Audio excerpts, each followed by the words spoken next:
Matthew Wolff was the runner-up to Bryson DeChambeau last year. I think he kind of likes the place. How about this one at 16 from 175? Easy birdie, getting Wolff to -2. Then at 17, the par 5. One better, an eagle, and that got Wolff to -4. One of the marquee groupings in the opening couple of rounds featured Hideki Matsuyama, the reigning Masters champion. Tee shot at 15, playing just 145 yards. And there you go. That's my about 20 minutes from where I'm at right now in Detroit. I'll be there tomorrow as we record it on a Friday. But as you saw, Hideki Matsuyama hit that nice shot at the Rocket Mortgage Classic. As we get on this recording right now, the bad news is, and we'll get with Jamie and Sealy McNeely in a second, he is withdrawn from the tournament due to COVID. So he was -2. The lead is at -9 or -10 right now as we record at 4:38 in the afternoon.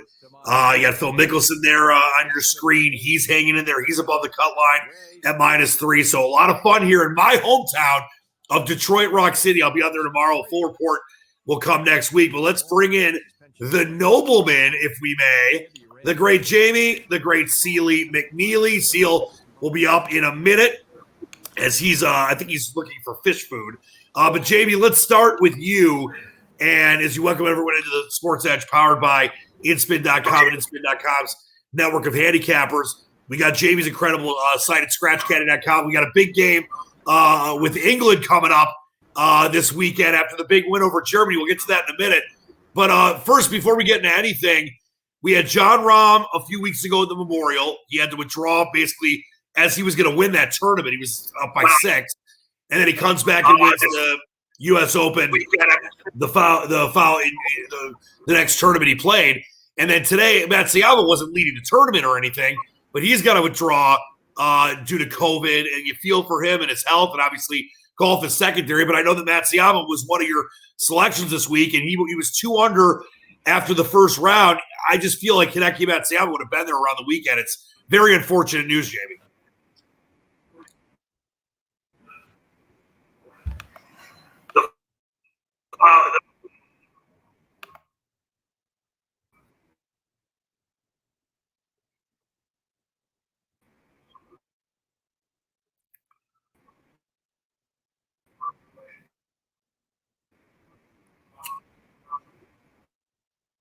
JB, are you with us?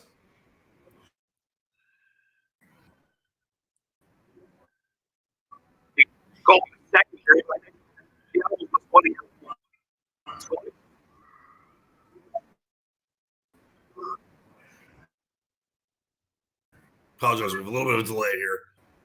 All right, let's yeah. I mean, see, he gets COVID, doesn't he? I mean, so I'm quite happy he got COVID, to be fair, because if he's carrying on 4 every other green, he wouldn't have. But you know, to win the Olympics in his home country, so I think he'll be. All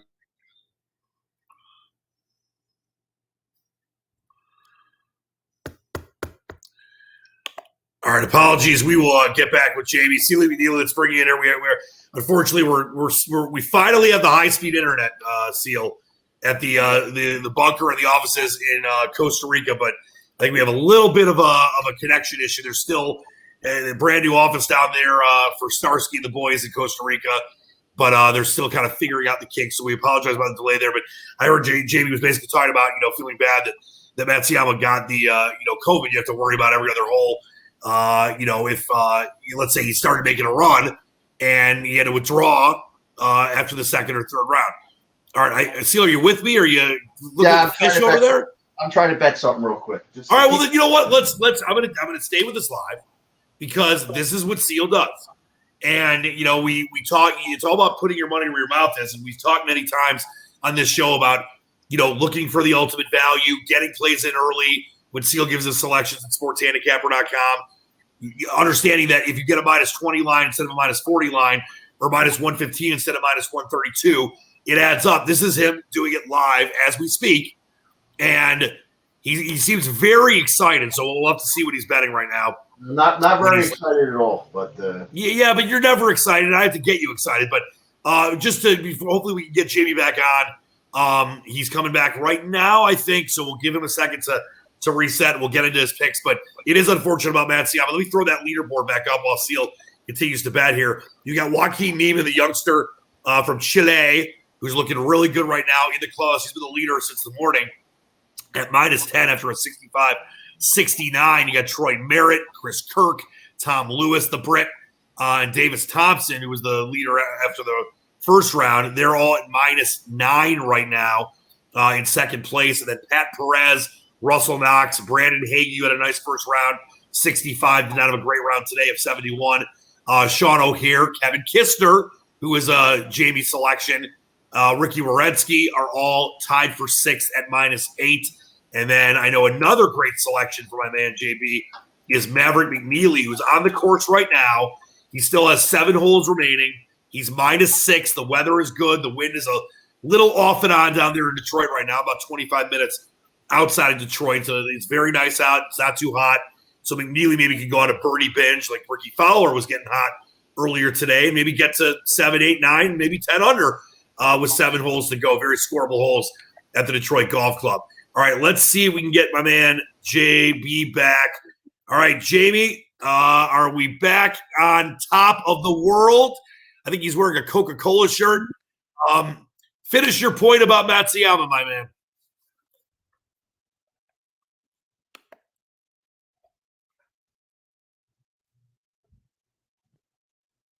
Uh-oh.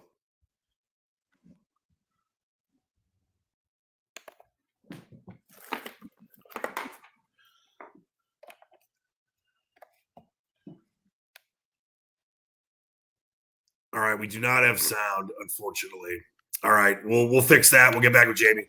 All right, Seal, you're back up, Jamie. Jamie, lots of problems, unfortunately, with the tech stuff. I want to get him back on the show here. So, what were you working at there? What were you betting on there? I'm just a little scalp reduction. I have to reduce my Cleveland over. I'm not in love with the lineups for Houston. These guys keep on having babies and they keep leaving teams. So I'm getting tired of this. The paternity leaves this year. And you're giving teams a problem and players a problem because they're having babies. Well, you really are evil. I know what happened. It's last year with the COVID, and they were home a lot. And a year later, voila, this is what happens. I've never seen more guys go on paternity leave in my career in baseball this year. It's amazing. It's absolutely amazing. Just a little reduction. I had to reduce my stake in Cleveland over. So explain to the people out there what a scalp reduction is. It has nothing to do with the great Daniel Day-Lewis movie, Last of the Mohicans. Explain what that means.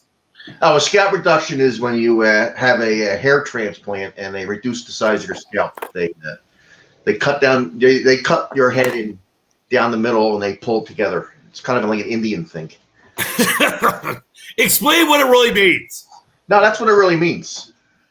Right, but what does it mean in your parlance? In gambling terms, it means if you have a bet and you want to reduce your bet, you do a little scalp reduction, and lower the bet a little bit. All right, we're gonna get to Jamie in a minute. I think we've worked out the kinks. We apologize for that. But before we get back with him, let's take a quick look, see if we can. And I want you to give the people an early nibble here. You just mentioned the Indians game. Let's talk about the board tonight. And there are some very interesting matchups. I know you were firing on stuff early. Give the peeps a nibble that you're on this fine Friday evening in July. A little nibble. We're going to go to the American League, and I took a little dab on Boston Red Sox minus 05 this morning. A little dabble. And by the way, you look at that Red Sox line, minus 117. If you had gotten in the morning on SportsHandicapper.com, you'd save 12 cents. Yes. When it loses, you save 12 cents. Correct. Well, yeah. I mean, when it wins, you say 12 cents too. What made you go with the Red Sox with Rodriguez on the mound against a pretty darn good Oakland team? But Montas has not been stellar, consistently. He's not a bad pitcher, but I like that matchup too. And you're not laying a ton on the road with a pretty good Red Sox team. Yeah, I like the Red Sox this year. Real great team. I like Erod. I think he's rounding into form. Very unlucky pitcher in May and June. Very, very unlucky. His stuff's been good. Just not a lot of luck on the mound, but it looks like it's starting to turn. I'm not a big fan of the other guy. Gets hit too hard for my liking. Montas. Yeah, like I was saying, Montas has gotten hit hard. He's not been really consistent, and that's a good price for. I mean, I think the Red Sox are a better team overall. I mean, Oakland has definitely had their moments this year, but I like that. It's a good spot to not have to lay a lot of money on it. You mentioned Erod. Edwin Rodriguez is pitching some really good baseball right now. So I like where your head's at there. All right, you get back to work for a minute. Let's get back with Jamie here, and hopefully we fix the situation. Jamie, yes, we did. We have. All right, Jamie, it's always fun with tech problems. We work through them here on the SportSedge, powered by Inspin.com. All right, I wanted you to finish that point about Matsuyama, then we'll get into the rest of your selections for the weekend.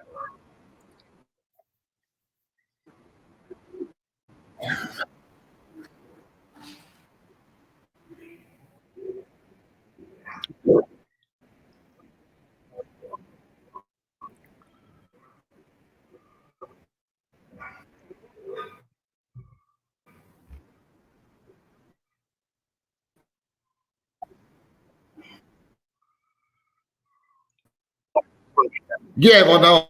I mean, obviously with Matsuyama now, I think he's definitely going to be looking forward to the Olympics over there in Japan. He's most probably, I mean, to me, I mean, even if you don't know anything about the course, he's a superstar over there, and there's going to be a lot of pressure on him to bring home the gold for Japan, and I fully expect it. All right, I guess, what is it? You fail once, you try again, fail twice, you keep going, fail 3 times, you give up. We apologize. No, Seal, he was so crisp and clear last week. Yes. And then all of a sudden, this is the worst connection I've ever had with Jamie. So we'll let them work on that. We apologize for that, but Seal, this makes Seal look like a real star, which he loves, even though he's a self-hating, red hat wearing fish monster. No, you're the best, Seal. All right, so by the way, I just wanted to once again let everyone know, scratchcaddy.com. Jamie's on Kevin Kistner this week, and let me throw up the leaderboard again, if I may. And when you look at where we're at right now, we're kind of midway through the second round, or a little more than midway through the second round. On this Friday, you've got Kevin Kistner right there. He's a couple off the lead. He's tied for 6th. I mentioned also Maverick McNeely, who's on the course right now. He's -6. He's going to be in the mix. It looks like the cut's going to be -3 if we stay. There's 74 golfers last time I checked, as we got ready to record here, that are tied, that are at -3 or better. So that looks like that's where I don't think the -2s are going to get in because there are so many of them. It's possible, but it looks like -3 is the number. By the way, Bryson DeChambeau, the defending champion, with a 72-71, he is not going to make the cut. But a couple other guys that Steely McNeil or that JB was on was Sam Ryder, one-arm Sam Ryder. He did not have a good start and really couldn't kind of get things going. He's +3 for the tournament. And as we mentioned, Matsuyama obviously had to withdraw from the tournament. But two live players right there that are both in the top 10 right now, or top 20, with Kevin Kistner and Maverick McNeely that are right in the mix. So that's where we're at with Jamie's golf picks. Please check him out at scratchcaddy.com. He's had 4 wins this year and a ton of top 10s, a ton of top 5s, and a ton of top 20s. He's definitely been very profitable, much like Steely McNeely has been this fine season at sportshandicapper.com. All right, let's go back to the board. You already gave your. I have a question for you. When Jamie told me he liked small Ryder to win it all. Yeah, one arm Sam Ryder. I know. I looked at his odds, and I asked him, does he have one arm? Does he really have one arm? No, he doesn't have one arm.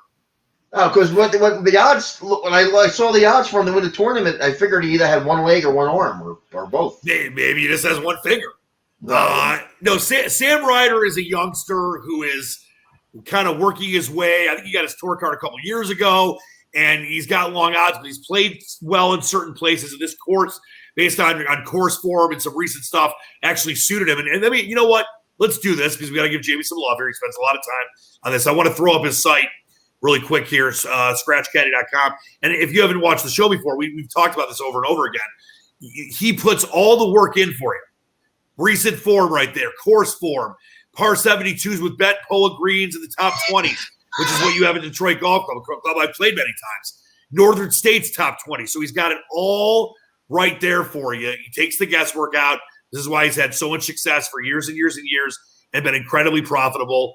So yeah, he looked at Sam Ryder, who you see right there, had some decent recent form in the Northern States. And at the price, I think what was he at? He was at like 100, 200, 375 to 1 or something? Just say a lot. It was a big price, but that's how you win money, man. That's how you get it done.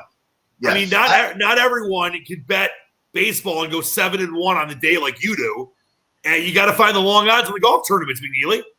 Yeah, I honestly, I thought when I saw his odds, I thought he was the Jim Abbott of golf, but all right, let's be nice. Jim Abbott is a freaking treasure, and he went a national treasure. He went to Michigan.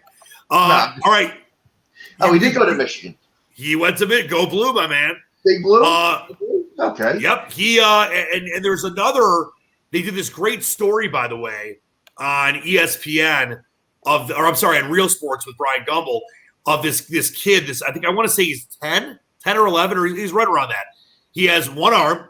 He started by doing baseball, and Jim Abbott was someone that was shown to by his parents and like a hero to him. But now he's like this incredible golfer. You got to watch the story. I know you haven't seen it, Seal, so I need you to watch it and the people watching the show. It is the kid is going to be like a pro golfer. I mean, who knows? It's too early, but my point is he's so good. It's like when you see Tiger Woods and young Ricky Fowler when they're like 6 years old hitting like 200-yard drives. He is incredible with one arm. He's worked it all out. It's nuts. It's unbelievable. One arm? Yep, one arm. But no, Sam Ryder has two arms. I don't know where the one-arm Sam Ryder nickname came from. Is that like a play on the Doors song? Ryder on the door? I don't know. I just happened to chat. He was chatting with me and told me he likes Sam Ryder, and I looked at the odds and I said, "Does he have more than one arm?" So that's why he responded with one-arm Sam Ryder. Then I thought he was playing on. I got you. Yeah, because I got the odds for him in a text like I always do, and the guys, and it said one-arm Sam Ryder. Oh, Maverick McSeely. All right, you gave the peeps a nibble. You gave them the Red Sox minus the 117. You mentioned you got it at 105, right? 104. All right, so even a set better. You got it at 104. That's why you got to go to sportshandicapper.com. So let's give the peeps some more nibbles. I know this wasn't like 2 days ago when you literally fired, I think, 8 plays at me in a minute. But you fired some stuff tonight, so where are some more nibbles for us? Interleague play in the Subway Series. I'm back in those crummy pinstripers, the New York Yankees. They are pretty crummy. They're crummy. I laid 31 this morning. Got a little company on that side. I got a little company on that side. What do you know? You laid 31. Now it's minus 152. What do you know? Well, I guess somebody else landed on my side after I bet it, but. Yeah, I like the Yankees tonight. As long as they don't pitch Chapman in the 9th inning. Let's hope they hold him out after that disaster against the Angels the other night. Woo! That was really, really, really bad. And then I believe you were on a total as well somewhere on the board too. Yeah, I bet Atlanta over 8.5. It really hasn't moved. Minus 20. I can still bet it. I'm surprised, but I like. Well, I'm seeing 9s out there on the inside. Yeah, I know. But I feel a lot better if it was 9.5. All right, so let me ask you a question. This is an important thing that people can listen to as they watch these shows and get into the mind of the great Sealy McNeely. When you bet a game, and obviously sometimes the lines are only going to move, like 3 of the games you just gave us, they moved. Sometimes they, as you mentioned, it maybe stagnant, stays that way.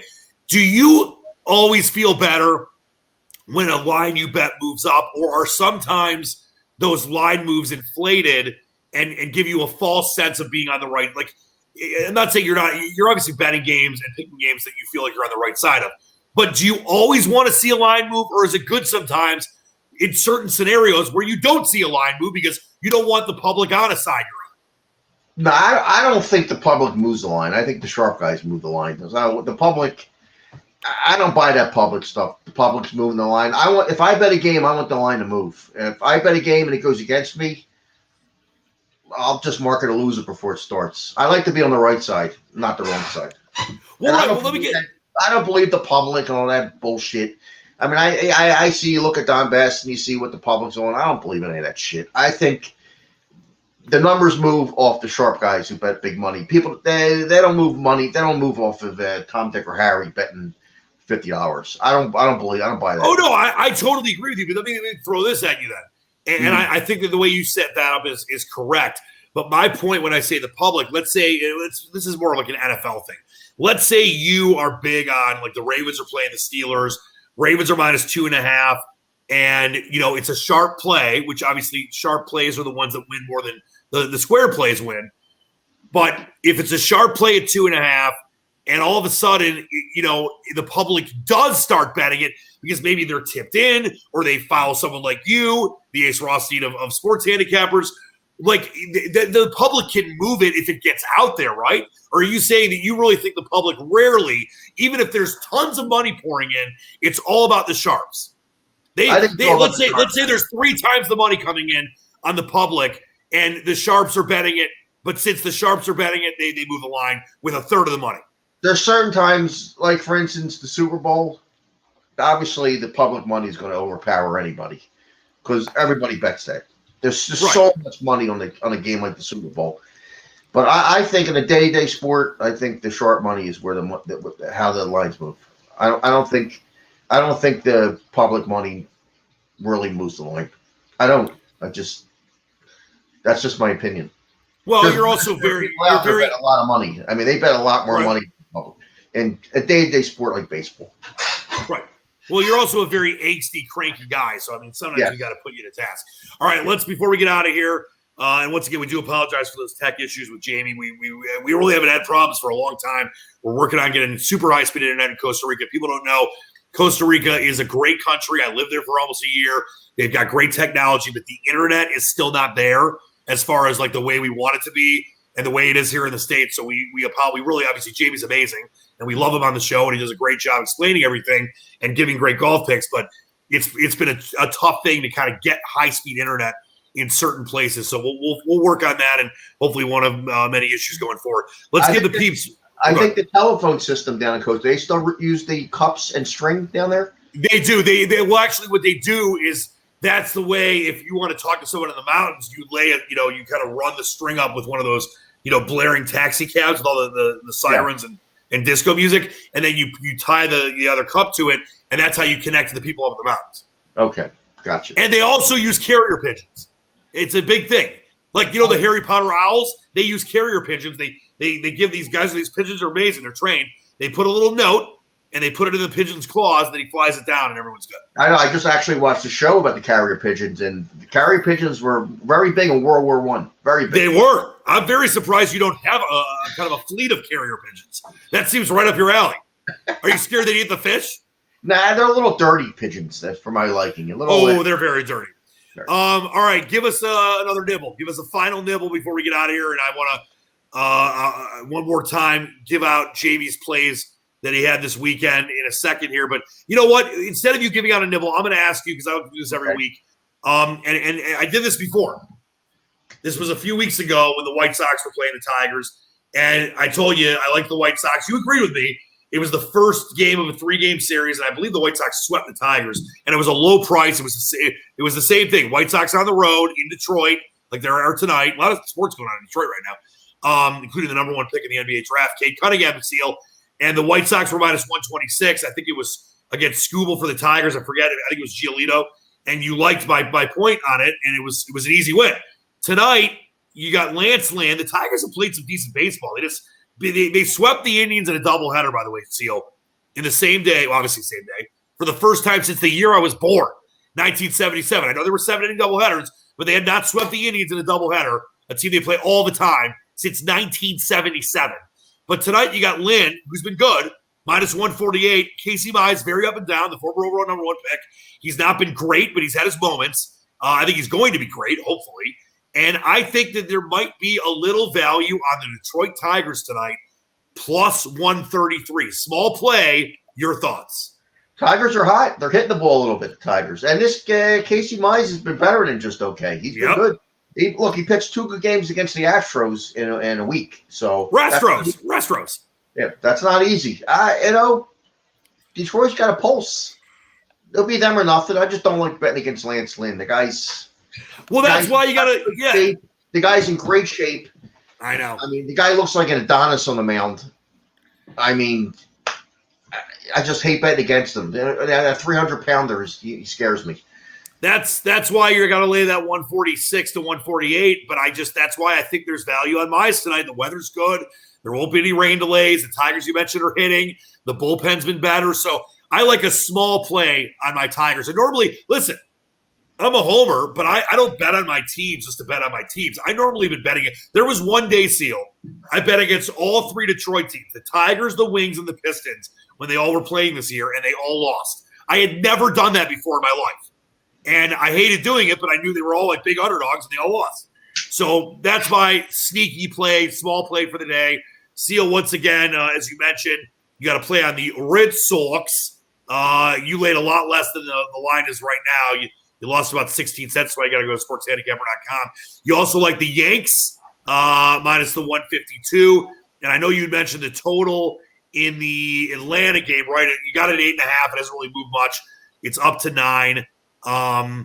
So that's where we're at. Any parting thoughts, my friend?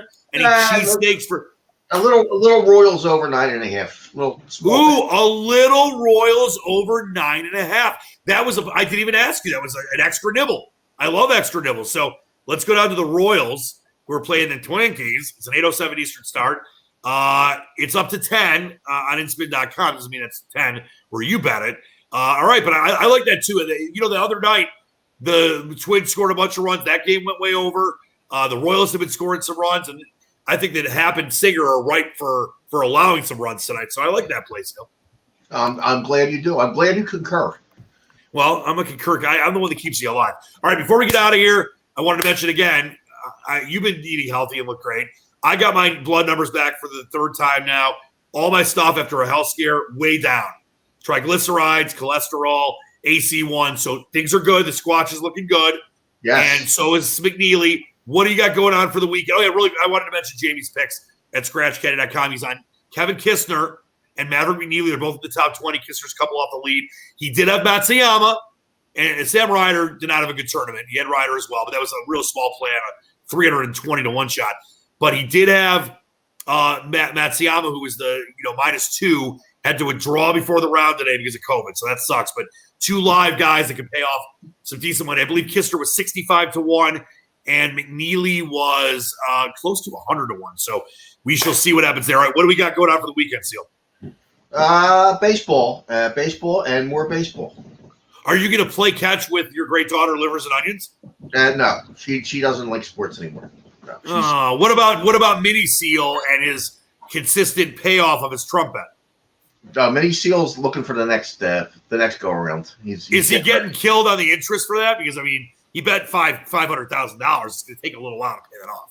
Nah, he's got big money. Don't worry about him. Oh, I know. He's a baller. All right, Seal, I love you. You're the best. Jamie, again, get his site at scratchcaddy.com. Apologize again for those tech issues. Seal at sportshandicapper.com. That's going to do it for us. Enjoy your holiday weekend. Seal, are you going to light off your own fireworks? I heard you have a huge display and the neighbors love it. My brother does that. I don't do that. I'm afraid of that JPP thing. I don't like lighting fireworks. Is your brother's name Otter? Using these digits. He does light fireworks every year, life worth. What's your brother's name? Otter? No, his name's Darren. Oh, that's lame. I need a better. Yeah, Otter Seal. I need a better name than Darren. I mean, come on. All right, well, enjoy your holiday. Darren from what's the show? Darren was in Happy Days. Bewitched. Oh Darren? yeah, he was. He was Bewitched. Darren You're Stevens. All right, be safe. Have fun on 4th of July. We'll see you next week for the great Sealy McNeely or Maverick McSealy, one of our guys this week. For JB, check out sportshandicapper.com, scratchcaddy.com. I'm Dan Leach, the Squatch. We love you. Happy 4th of July. We could go to barbecues this year. Celebrate the people. We'll see you during the lockdown. Oh, and by the way, a parting shot. Our president tweeted out yesterday. I don't know if you saw this, that our July 4th barbecues, we are going to save 16 cents this year with the price of food. Whoa! They calculated it. 16 cents everybody saves in the barbecues. Every penny matters, Seal. Any penny matters. You're eating only hot dogs, I think. But whatever. 16 cents. I don't know what they came up with that. I don't know. But if you have to drive there, you're down $46. I want you to send me that 16 cents via Cash App, please. You got it. But I mean, you save 16 cents, but if you drive there, you lose $46. So, drive where? If you drive to the barbecue, wherever you're celebrating it, you don't lose $46 because the gas is higher, but you save 16 cents on the food. All right, you're out. I love you. I'm going to send you a hot dog and maybe 5 cents. I'm Dan Leach, the Squatch. We'll see you next time. Until then, believe in the dream. I expect that 16 cents Cash App, Seal.